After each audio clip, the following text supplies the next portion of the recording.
Aujourd'hui, je vous parle enfin de mes tatouages et avant de commencer, j'ai un petit message à tous ceux qui regardent cette vidéo et qui n'aimaient pas les tatouages. Je vous invite à tout simplement quitter. Et si vous ne quittez pas, je vais vous demander tout simplement de rester respectueux. Le respect, c'est beau. Le respect, ça a du mérite. Le respect, c'est ce qui va amener la paix dans le monde. Alors, tout simplement, soyez respectueux envers les choix de tout le monde. Personne n'a de droit de regard sur le corps des autres. Alors voilà, maintenant que le message est fait, passons aux choses sérieuses. Mon premier tatouage a été ma fleur de cerisier que j'ai sur le pied droit. Je l'ai fait à l'âge de 18 ans. Et la signification derrière ça, c'est que ça me rappelle de rester zen. J'ai tendance à être très impulsive et très proche de mes émotions. Quand je ressens quelque chose, ça va sortir assez rapidement. D'habitude, je me gêne pas pour dire comment je me sens. Donc ça me rappelle de peut-être prendre un petit moment de recul, rester zen, tout simplement, voilà. Mon deuxième tatouage a été un tatouage que j'ai recouvert d'un autre tatouage désormais, mais c'était les lettres ABC que j'avais sous le bras, à l'endroit où j'ai mes fleurs présentement. Et ça représentait Anne, Benoît et Camille. Ce sont mes parents et moi. Parce que j'aime vraiment beaucoup mes parents, je suis proche d'eux. Donc voilà, c'était un petit tatouage familial là, comme ça. Mon tatouage suivant, ça a été au même endroit. Ça a été celui qui a recouvert mon ABC. Pas parce que je l'aimais plus, je trouvais juste qu'il était trop petit. Puis je trouvais que c'était vraiment facile de faire un autre tatouage encore meilleur qui aurait la même signification. Donc je l'ai recouvert avec ces fleurs de lys. J'ai décidé que ce soit mauve, c'est pas nécessairement mauve des lys, mais mauve c'était une couleur qui aidait bien à camoufler le tatouage du dessous. Donc voilà, des fleurs de lys parce que le lys ça rappelle beaucoup la francophonie, puis comme vous savez au Québec on est vraiment un tout petit peuple de francophones au milieu d'une mer d'anglophones. Donc je suis quand même très fière de ça, qu'on ait réussi à conserver notre langue, je trouve que c'est beau. Donc voilà, c'est ce que ça représente pour moi, mes fleurs de lys. Le tatouage suivant a été ma petite orange sur mon pied gauche.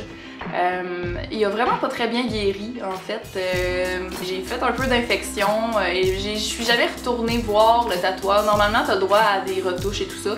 Mais j'ai pas trop, je sais pas, il s'est passé des choses dans ma vie à ce moment-là qui ont fait que j'ai comme laissé tomber. Puis il a guéri comme ça, il est pas au point, je vais probablement le faire retoucher, peut-être rajouter des trucs autour éventuellement, mais pour l'instant ça me dérange pas, là. La signification est quand même, c'est quand même moi, ça me représente très bien et je vais vous expliquer pourquoi. Toute ma vie, en fait, je suis une très grande mangeuse d'agrumes. Comme c'était un peu un running gag dans ma famille parce que je pouvais, en écoutant un film, manger 12 clémentines ou genre 4 oranges, puis en tout cas, j'étais toujours en train de me bourrer la face dans les agrumes. Que ça soit pamplemousse, pomelo, tangerine, tout ce qui est agrumes sucrés, là. Je suis une grande fan, donc voilà, c'est ce que signifie mon orange sur mon pied. Maintenant, mon tatouage sur les côtes, c'est ce qui a remplacé le petit ABC que j'ai fait recouvrir. Il est pas terminé, et il est pas terminé du tout. Bon, premièrement, parce que c'est très douloureux, un tatouage sur les côtes, c'est le pire endroit, je vous dirais. Et aussi, l'autre raison, c'est que ça coûte très cher, puis il est vraiment gros. Donc le faire remplir de couleurs, ça va être très cher. Et pour l'instant, j'essaie de me concentrer à payer mes dettes d'études. J'ai très hâte que ça soit terminé, hein, vous comprendrez. Donc c'est ça, pour l'instant, je l'ai comme mis de côté. Il est là, je le trouve super beau, je suis vraiment contente. Le hibou, le petit sanglier... Ça représente vraiment ma famille, ça représente mes racines belges et mes racines québécoises. Donc c'est vraiment un tatouage que j'adore. Je suis toujours autant en amour avec. Chaque fois que, tu sais, des fois je l'oublie que j'ai, admettons, tu sais, je l'oublie que j'ai ça, là, je suis pas tout le temps en chest ou ben genre en bikini. Fait que c'est ça, les moments où je me rappelle puis je le revois, tu sais, je suis toujours aussi contente, je l'aime vraiment beaucoup. Et finalement, mon dernier tatouage, c'est celui sur la cuisse. Il n'est pas terminé lui non plus, il manque encore la couleur. Éventuellement, je vais les faire remplir, ne vous inquiétez pas.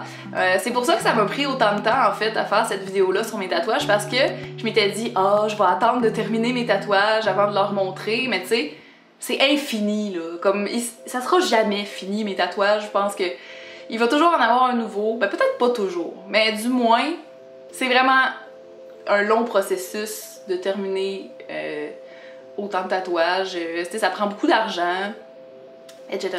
Bref.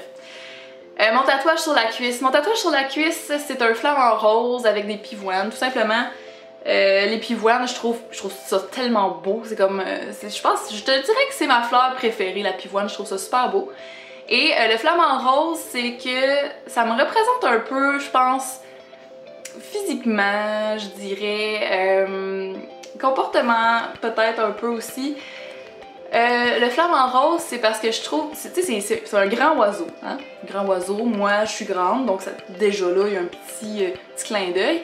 Mais entre autres, ça peut être très très élégant, un flamant rose, ça peut être très élégant, comme ça peut être très ridicule, très, pas nécessairement beau. Tu sais, je me vois un peu comme ça, je suis capable d'être très très élégante, mais je suis capable d'être je suis capable d'en prendre, le ridicule ne tue pas. Je peux vraiment, tu sais, comme avec mes longs membres, des fois, tu sais, je peux faire des mouvements qui font rire les autres, mais qui sont vraiment d'une élégance zéro. Donc voilà, c'est toutes des choses qui font partie de moi. C'est des choses qui me représentent bien. C'est des choses que je sais qui ne changeront pas au fil des années. C'est des choses... Les tatouages, ça raconte une histoire. Les tatouages, c'est quelque chose qui peuvent te rendre unique. Moi, je trouve ça beau, les tatouages. Si vous trouvez pas ça beau, je peux rien y faire. Maintenant, parlons douleur. Je pense que c'est quelque chose qui vous intrigue beaucoup. C'est sûr que ça fait mal un tatouage, ok? C'est une aiguille qui rentre dans la peau de multiples fois. Donc, c'est sûr que ça fait mal. Il y a certains tatouages qui font moins mal que d'autres par rapport à la durée et combien de temps ça prend pour le faire. Il y a aussi certains endroits sur le corps qui vont faire plus mal que d'autres, des endroits plus nerveux. Puis ça va changer d'une personne à l'autre. C'est sûr qu'il y a des endroits probablement comme exemple les côtes, le long de la colonne vertébrale aussi je crois, qui font vraiment plus mal. Mais par exemple, il y a des gens qui disent que ça fait super mal sur les pieds, puis moi j'ai les deux pieds tatoués, puis c'est vraiment pas mes pires tatouages. Ça s'est super bien passé sur mes pieds, donc je pense que d'une personne à l'autre, ça va vraiment beaucoup varier. Maintenant, pour ce qui est des coûts, je vous dirais que ça vaut quand même la peine d'aller voir un tatoueur que vous aimez vraiment beaucoup, même s'il coûte cher. Parce que ton tatouage, tu vas l'avoir pour toute ta vie. Les tatoueurs, il s'est rendu qu'ils chargent vraiment très cher. Je trouve que c'est très cher. Ils gagnent très bien leur vie avec ça. Mais ça vaut la peine. C'est quelque chose, c'est une œuvre d'art. Quand je dis œuvre d'art, là, je te parle de tatoueur qui fait ses propres dessins. Je suis pas contre les tatoueurs walk-in, tu sais, que tu rentres, tu choisis un design puis tu pars. Mais en même temps, oui, un petit peu. Je suis un petit peu contre. Je trouve que c'est important d'avoir un tatouage qui est vraiment personnalisé. Comme à quel point ça va te représenter le tatouage que tu as trouvé sur internet ou qu'une autre personne a déjà. Tu sais, t'es plus unique, là, puis en plus tu voles l'unicité, ça se dit-tu? Tu voles l'unicité d'une autre personne que peut-être lui ou elle s'est fait faire son propre tatouage, son propre design, puis toi tu t'en vas chercher ce design-là et tu te le fais le même. Je trouve que c'est très lame. Je vous encourage vraiment à faire vos propres dessins. Soit vous-même ou par quelqu'un d'autre, par le tatoueur lui-même. Souvent, c'est ce qu'ils vont préférer. Là. Les tatoueurs, habituellement, ils préfèrent faire leur propre dessin. Donc voilà, c'est ce qui fait le tour en ce qui concerne mes tatouages. J'espère que vous avez trouvé ça intéressant. Ça fait vraiment longtemps que je me faisais demander cette vidéo-là. Ça faisait genre 2 ans, je pense. Donc voilà, j'espère que vous êtes contents, que je l'ai enfin faite. Et si j'ai oublié des informations, on pourra en reparler dans une prochaine FAQ. Vous me poserez vos questions à ce moment-là. N'oubliez pas de me suivre sur Facebook et sur tous mes réseaux sociaux. En fait, tous les liens vont être dans la barre d'infos ci-dessous. Parce que ça va être là que je vais vous contacter par rapport à vos idées de vidéos. Si je fais une FAQ, ça va être là que je vais prendre les questions. Donc, n'hésitez pas à me suivre sur mes réseaux sociaux. Puis nous, on se revoit dans une prochaine vidéo. Salut tout le monde!